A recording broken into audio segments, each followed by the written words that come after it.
आवाज इंडिया मराठीमध्ये आपल्या सर्वांचं स्वागत आहे। तर नजर टाकूया आजच्या ठळक बातम्या। राजकीय वर्तुळात सध्या मोठा वाद पेटलाय, ज्यामुळे महाराष्ट्राच्या राजकारणात चांगलाच गदारोळ माजला आहे। शिवसेना शिंदे गटाचे मंत्री संजय शिरसाट यांनी मोठं विधान केलं होतं। शिवसेना ठाकरे गटाचे खासदार आमदार देखील आमच्या संपर्कात असतात, पहिल्यापासूनच ते आमच्या संपर्कात आहे असं संजय शिरसाट यांनी म्हटलंय। तसेच ऑपरेशन टायगर बाबत संजय शिरसाट यांनी सांगितलं की यावर अंतिम निर्णय एकनाथ शिंदे साहेब घेतील आणि योग्य वेळी तो निर्णय घेतला जाईल। या विधानावर काँग्रेसचे नेते विजय वडेट्टीवार यांनीही प्रतिक्रिया दिली आहे। वडेट्टीवार यांनी शिंदे गटाच्या संपर्काबद्दल बोलताना म्हटलंय की अशा बैठकांची मला फारशी माहिती नाहीये, पण हे त्यांच्या पक्षातील अंतर्गत विषय आहेत। त्यांनी राज्यातील आणि देशातील फोडाफोडीच्या राजकारणावर चिंता व्यक्त केली आहे, ज्यामुळे जनता त्रस्त आहे असं ते म्हणाले। त्याचवेळी वडेट्टीवार यांनी सावध भूमिका घेतली असून विशेषतः खासदार शिंदेंच्या भेटीला जाण्याचं कारण मतदारसंघाच्या कामासाठी असू शकतं असंही त्यांनी स्पष्ट केलं। ऑपरेशन टायगरच्या भविष्यातील परिणाम यावरून राजकीय वर्तुळात आणखीन वाद होण्याची शक्यता आहे।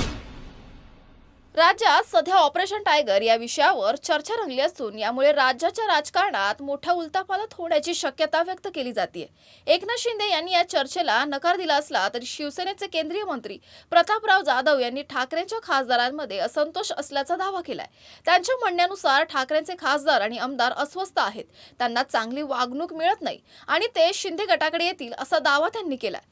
प्रतापराव जाधव यांनी ठाकरेंच्या खासदारांनी एकनाथ शिंदे यांच्याशी ठाण्यात एक बैठक घेतल्याचा आरोप फेटाळलाय, पण त्यांनी असंही म्हटलंय की ठाकरेंचे खासदार कधी ना कधी शिंदे गटाकडे येतील। दरम्यान ठाण्यात झालेल्या बैठकीबद्दल अफवा पसरवल्या होत्या, ज्यात शिंदे गट आणि ठाकरेंचे खासदार सहभागी झाले होते। तथापि दोन्ही पक्षांनी या वृत्ताला खोटं ठरवलं आणि ऑपरेशन टायगर फक्त एक अफवा असल्याचं सांगितलं आहे। काँग्रेसने आकाश मोरे यांची उमेदवारी मागे घेतल्यानंतरही निवडणूक बिनविरोध होणार नसल्याचं स्पष्ट झालंय। पंढरपूर येथे विठोबाच्या दर्शनानंतर बोलताना सुप्रिया सुळे म्हणाल्या, आपण एक मतदार म्हणून बारामतीला मतदान करायला जाणार आहोत। तसेच अजित पवार गटाच्या प्रचारासाठी विचारल्यास त्यावर विचार करू असं सांगितलं। यावर त्यांनी रिश्ते मायने रखते है असंही स्पष्ट केलं। सुनेत्रा पवार या महायुतीच्या उमेदवार असून त्यांच्या विजयाची शक्यता मोठ्या प्रमाणावर आहे। काँग्रेसने आकाश मोरे यांची उमेदवारी मागे घेतल्याने सुनेत्रा पवार यांच्या विजयाच्या मार्गातील अडथळा कमी झालाय। यावर सुप्रिया सुळे यांनी थेट मत दिलं नाही, मात्र माझ्या विठोबाच्या प्रार्थनेत बळीराजाला सुख शांती आणि समाधान मिळावं अशी भावना व्यक्त केली आहे। एका पीडित महिलेच्या तक्रारीवरून पोलिसांनी अशोक खरात याच्या विरोधात अत्याचाराचा गुन्हा दाखल करून त्याला अटक केली होती। त्यानंतर तपासात महिला अत्याचार आणि फसवणुकीचे अनेक गुन्हे उघडकीस झाले। या प्रकरणाचा तपास करण्यात SIT नियुक्त करण्यात आली आहे।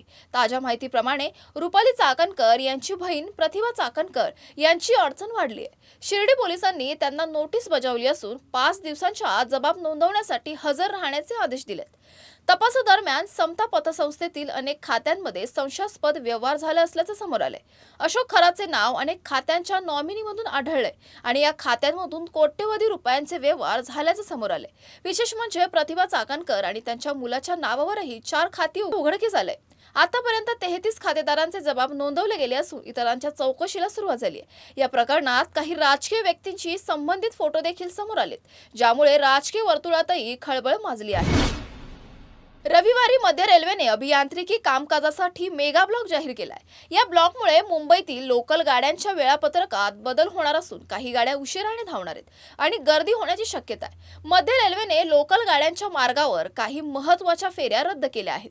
छत्रपती शिवाजी महाराज टर्मिनल्स ते विद्याविहार आणि घाटकोपर ते CSMT मुंबई दरम्यान लोकल गाड्या धीम्या मार्गावर वळवल्या जातील, ज्यामुळे काही स्थानकांवर गाड्या थांबणार नाहीत।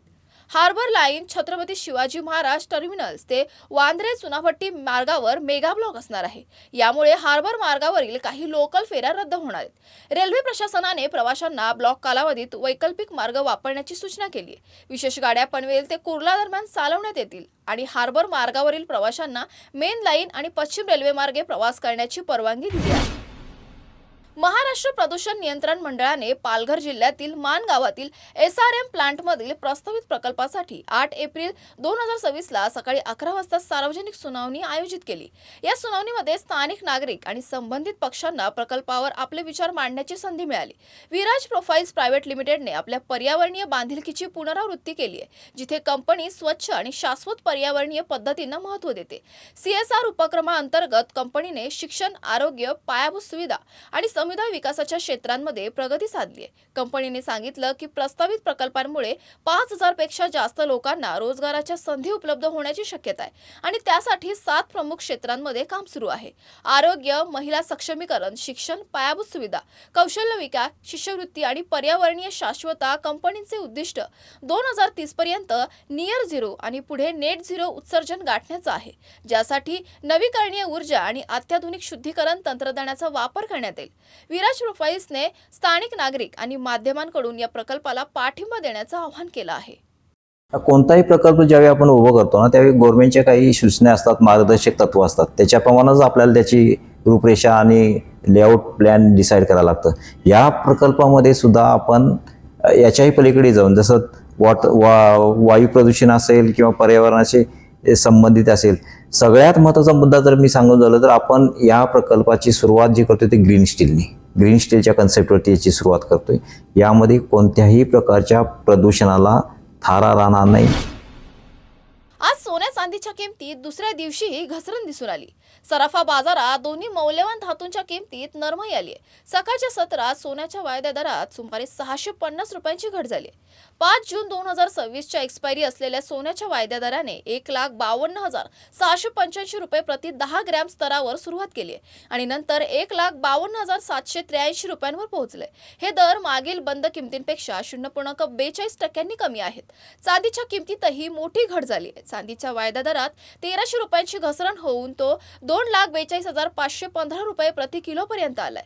दिल्ली, मुंबई आणि कोलकातामध्ये चांदीच्या 10 ग्रॅमचा दर 2,600 रुपये आणि 100 ग्रॅमचा दर 26,000 रुपये आहे। ही घसरण फ्युचर मार्केटमध्ये सोने आणि चांदीच्या दरात सुरुवातीपासूनच पाहायला मिळाली आहे। तुर्तास वेळ झाली येथेच थांबण्याची। नवीन बातम्या बघण्यासाठी पाहत रहा आवाज इंडिया मराठी, शोध सत्याचा।